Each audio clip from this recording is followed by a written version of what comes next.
बच्चों में कक्षा 5 का पाठ क्रिया पढ़ाने जा रही हूँ। ध्यान से सुनना। क्रिया का अर्थ है काम।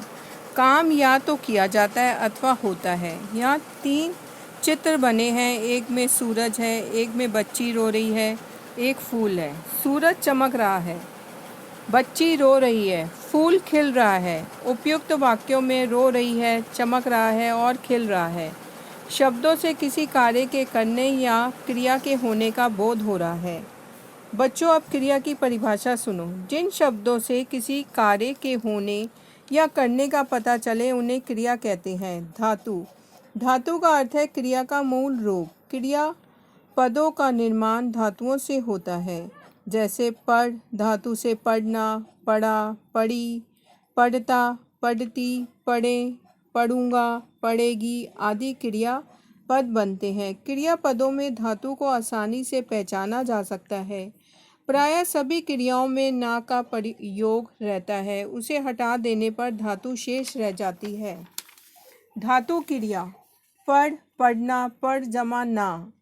हंस हंसना, हंस जमा ना। रो रो है धातु, क्रिया है ना, रो जमा ना। जा है धातु, जाना है क्रिया, जा जमा ना। क्रिया शब्दों पर लिंग और वचन का प्रभाव। क्रिया पर लिंग का प्रभाव। वाक्य में प्रयुक्त संज्ञा यदि स्त्रीलिंग है तो क्रिया भी स्त्रीलिंग के अनुरूप ही होगी, और वाक्य में प्रयुक्त संज्ञा पुल्लिंग है तो क्रिया भी पुल्लिंग ही होगी। पुल्लिंग और स्त्रीलिंग। रमेश खाना खा रहा है, ये पुल्लिंग है। स्त्रीलिंग है राधा खाना खा रही है। पुल्लिंग है गायक गा रहा है, स्त्रीलिंग है गायिका गा रही है। क्रिया पर वचन का प्रभाव। वाक्य में प्रयुक्त संज्ञा या सर्वनाम यदि एक वचन होंगे तो क्रिया भी एक वचनी होगी, और यदि ये बहुवचन होंगे तो क्रिया भी बहुवचनी होगी।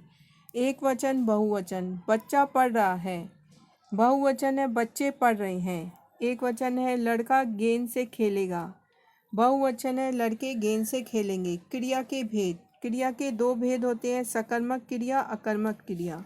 सकर्मक क्रिया। अब यहाँ पर 2 चित्र बने हैं। दीपक पुस्तक पढ़ रहा है, दूसरा है कमल पतंग उड़ा रहा है। इन वाक्यों में पढ़ रहा है, उड़ा रहा है क्रिया का फल कर्मशः, पुस्तक पतंग कर्म पर पढ़ रहा है, अतः ये सकर्मक क्रियाएं हैं। जिन क्रियाओं के साथ कर्म आता है और क्रिया का फल कर्ता पर नहीं कर्म पर पड़ता है। अकर्मक क्रिया। इसमें देखो 2 चित्र बने हैं। फूल खिलता है, बच्चा सो रहा है। जिस क्रिया के व्यापार का फल कर्ता पर ही रहे और जिसके साथ कर्म की आवश्यकता ना हो उन्हें अकर्मक क्रिया कहते हैं।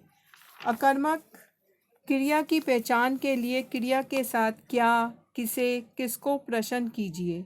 उपयुक्त वाक्यों में क्रियाओं के साथ क्या नाच रही है, क्या सो रहा है प्रश्न करने पर कोई उत्तर प्राप्त नहीं होता, अतः ये सभी अकर्मक क्रियाएं हैं। बच्चों, अब इसका कार्यपत्रक है। नीचे दिए गए वाक्यों में कौन सी क्रिया का उपयोग हुआ है। राम बाजा बजाता है, दुकानदार कपड़े बेच रहा है, काजल हंस रही है, सोहन सो रहा है। मिलान करो। चिड़िया उड़ रही है, माँ कपड़े सिलती है, बच्चे दौड़ पड़े, माली ने फूल तोड़े। अकर्मक क्रिया, सकर्मक क्रिया, अकर्मक क्रिया, सकर्मक क्रिया। इससे आपको इसका मिलान करना है। प्रश्न 3। इन पहेलियों में आए क्रिया शब्दों को लेखांकित करो।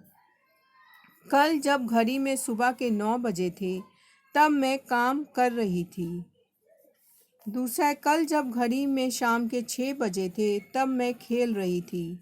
बच्चों, ये आपका पाठ खत्म हो गया। धन्यवाद।